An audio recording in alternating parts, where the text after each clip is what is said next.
Assalamualaikum warahmatullahi wabarakatuh. Nama saya Putri Ndaleri dari kelompok 1, 4B, dan 4 akuntansi.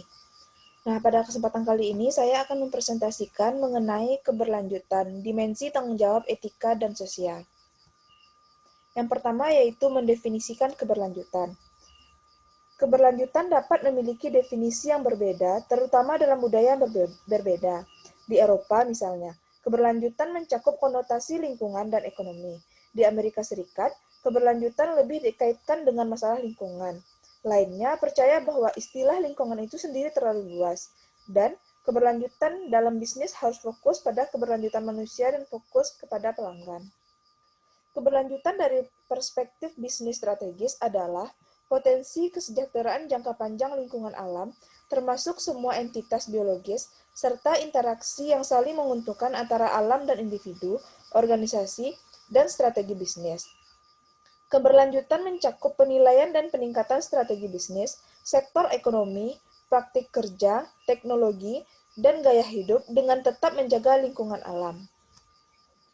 Selanjutnya yaitu bagaimana keberlanjutan berhubungan dengan pengambilan keputusan etis dan tanggung jawab sosial.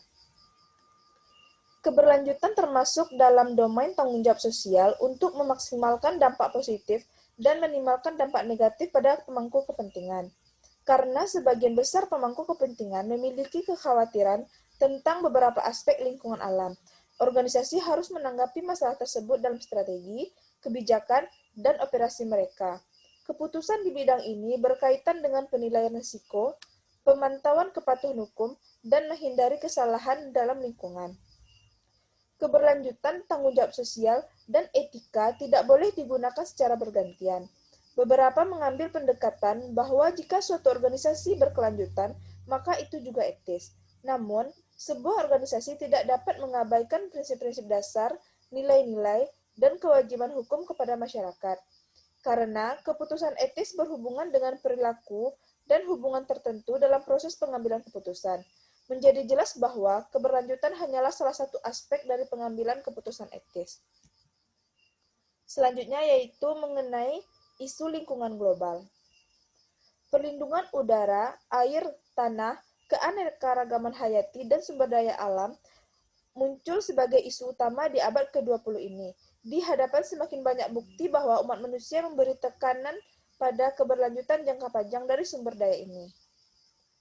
Ada beberapa masalah lingkungan yang paling signifikan yang dihadapi bisnis dan masyarakat pada saat ini. Yang pertama yaitu permasalahan atmosfer. Di antara masalah lingkungan yang paling luas dan kontroversial adalah yang berhubungan dengan udara yang kita hirup. Di dalamnya ini termasuk yang pertama yaitu polusi udara, hujan asam, dan pemanasan global. Selanjutnya yaitu mengenai air. Air ini ada dua. Yang pertama yaitu polusi air. Polusi air ini, pencemaran air merupakan salah satu penyumbang penyakit terbesar di negara berkembang. Bahan kimia yang ditemukan dalam pupuk dan pestisida yang umum digunakan dapat mengalir ke persediaan air pada setiap curah hujan. Yang kedua yaitu jumlah air atau kuantitas air. Selain kekhawatiran tentang kualitas air, beberapa bagian dunia semakin mengkhawatirkan kuantitasnya. Penggunaan air telah meningkat secara dramatis dalam 2 dekade terakhir, menciptakan konsekuensi serius bagi pasokan air global dan untuk bisnis. Selanjutnya yaitu tanah. Nah, yang pertama ada pencemaran tanah. Pencemaran tanah ini dihasilkan dari pembuangan limbah perumahan dan industri, penambangan terbuka, dan konservasi hutan yang buruk. Polusi tersebut menyebabkan masalah kesehatan pada manusia, membahayakan habitat satwa liar, menyebabkan erosi, mengubah aliran air, dan akhirnya dapat meracuni persediaan air tanah. Yang kedua yaitu penanganan limbah. Nah, penanganan limbah yang tidak benar atau tidak baik merupakan salah satu faktor terbesar dalam pencemaran tanah, yaitu pembuangan sampah ke tempat pembuangan akhir. Yang ketiga yaitu penggundulan hutan. Penggundulan hutan ini dilakukan secara berlebihan sehingga dapat merusak ekosistem. Yang keempat yaitu pemekaran kota. Pemekaran kota ini yaitu melakukan pengembangan atau pembangunan secara berlebihan. Yang selanjutnya, yang kelima, yaitu keanekaragaman hayati. Deforestasi, polusi, pembangunan, dan urban sprawl menambah tekanan pada satwa liar, tumbuhan, dan habitatnya. Banyak tumbuhan dan hewan punah dan ribuan lainnya terancam. Yang keenam yaitu organisme yang diubah secara genetik. Makanan rekayasa genetika akan menyelamatkan daerah miskin dari kelaparan dan merevolusi pertanian atau menghancurkan keanekaragaman hayati dan membuat kita semua sakit. Organisme yang dimodifikasi secara genetik diciptakan melalui manipulasi DNA, tanaman, dan hewan untuk menghasilkan efek yang diinginkan, seperti ketahanan terhadap hama dan virus, ketahanan terhadap kekeringan, atau hasil panen yang tinggi. Yang selanjutnya yaitu perundang-undangan lingkungan. Sampai tahun 1970-an, masalah lingkungan tidak terlalu penting bagi banyak organisasi. Namun, dengan Hari Bumi pertama, meningkatnya kesadaran pemangku kepentingan akan masalah lingkungan dan pembentukan badan perlindungan. Lingkungan membawa keberlanjutan ke garis depan. Ketika sumber daya dunia semakin menipis, biaya untuk bisnis dan konsumen secara bersamaan meningkat. Yang selanjutnya yaitu Badan Perlindungan Lingkungan atau yang dikenal dengan EPA. Badan pengatur paling berpengaruh yang menangani masalah lingkungan dan menegakkan undang-undang lingkungan di Amerika Serikat adalah Badan Perlindungan Lingkungan. EPA dibentuk pada tahun 1970 untuk mengoordinasi lembaga lingkungan yang terlibat dalam melakukan penelitian lingkungan, memberikan bantuan dalam memerangi polusi, dan menegakkan hukum lingkungan negara. Selanjutnya yaitu tanggung jawab dari EPA. Yang pertama, melindungi orang Amerika dari risiko kesehatan dan lingkungan yang signifikan. Yang kedua, mengelola risiko lingkungan berdasarkan informasi empiris. Yang ketiga, memastikan keadilan dan efektivitas hukum yang melindungi kesehatan manusia dan lingkungan. Yang keempat, memastikan perlindungan lingkungan merupakan pertimbangan integral dalam kebijakan Amerika Serikat. Yang kelima, menyediakan akses ke informasi akurat yang memungkinkan partisipasi dalam mengelola risiko kesehatan dan lingkungan. Dan yang terakhir yaitu memastikan undang-undang lingkungan berkontribusi pada komunitas dan ekosistem yang beragam, berkelanjutan, dan produktif secara ekonomi. Selanjutnya yaitu adanya peraturan lingkungan hidup environmental. Yang pertama yaitu tindakan udara bersih. Clean Air Act atau Clean Air Act adalah undang-undang federal yang komprehensif yang mengatur emisi atmosfer dari berbagai sumber. Undang-undang tersebut menetapkan standar kualitas udara nasional serta standar untuk sumber polusi baru yang signifikan yang mengeluarkan zat berbahaya. Di bawah Clean Air Act, negara bagian bertanggung jawab atas kualitas udara mereka dan tidak dapat berdampak negatif terhadap kualitas udara di negara bagian yang berbatasan.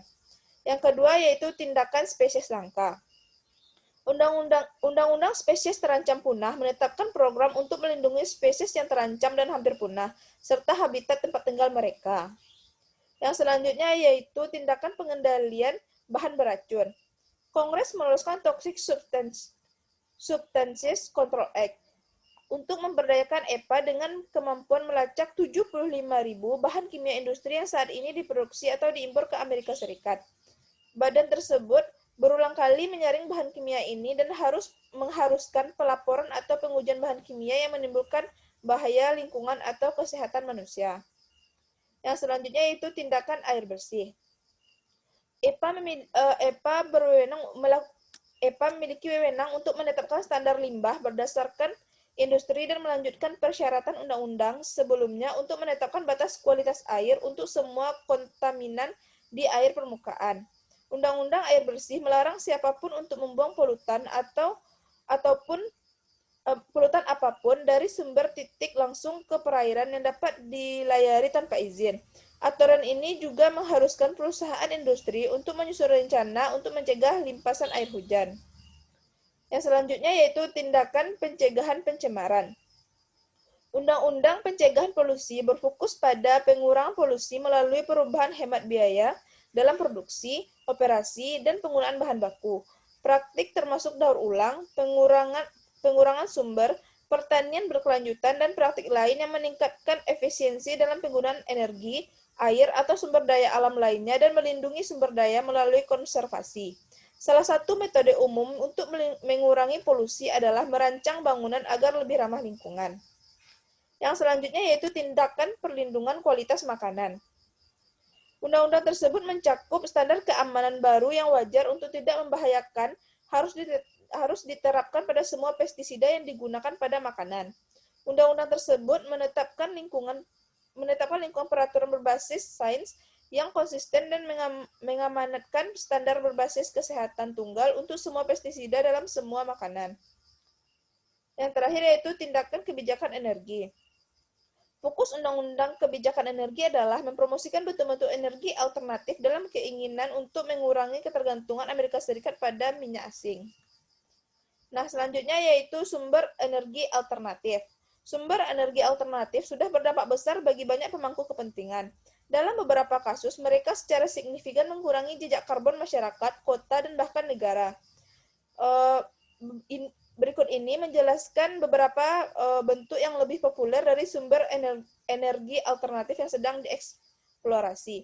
Yang pertama yaitu ada tenaga angin, yang kedua tenaga panas bumi, yang ketiga tenaga surya, yang keempat daya nuklir, yang kelima bahan bakar nabati, dan yang keenam pembangkit listrik tenaga air.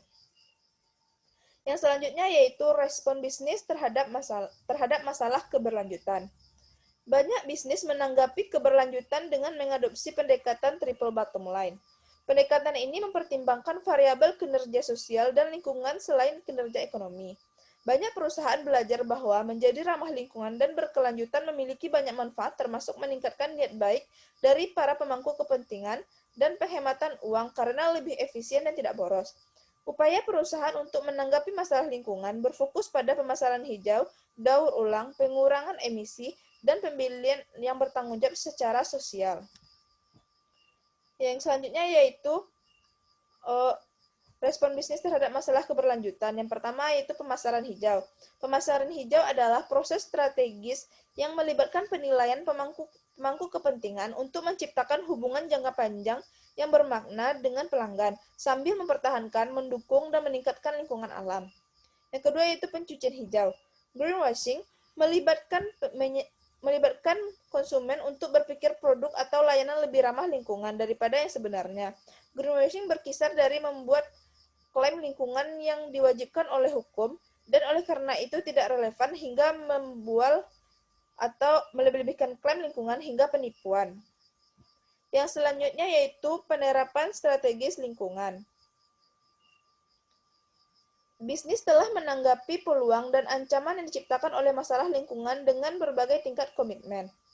Beberapa perusahaan seperti Neo Belgium Brewing menganggap keberlanjutan sebagai komponen inti dari suatu bisnis.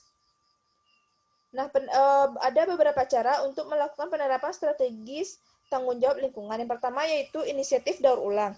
Daur ulang adalah pengolahan kembali bahan, terutama baja, aluminium, kertas, kaca, karet, dan beberapa plastik untuk digunakan kembali. Cara yang kedua yaitu penilaian pemangku kepentingan. Penilaian pemangku kepentingan adalah bagian penting dari pendekatan komitmen tinggi terhadap masalah lingkungan. Proses ini membutuhkan pengakuan dan pemantauan secara aktif masalah lingkungan dari semua pemangku kepentingan yang sah. Ada peraturan khusus dan persyaratan hukum yang mengatur beberapa aspek hubungan pemangku kepentingan seperti kualitas udara dan air. Dan yang terakhir yaitu audit lingkungan strategis. Organisasi yang sangat berkomitmen terhadap tanggung jawab lingkungan dapat melakukan audit atas upaya mereka dan melaporkan hasilnya kepada semua pemangku kepentingan yang berkepentingan. Organisasi tersebut dapat menggunakan standar yang diterima secara global seperti ISO 14000 sebagai tolak ukur dalam audit lingkungan strategis.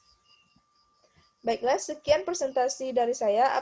Apabila ada kekurangan dan kesalahan, saya mohon maaf. Saya sudahi. Assalamualaikum warahmatullahi wabarakatuh.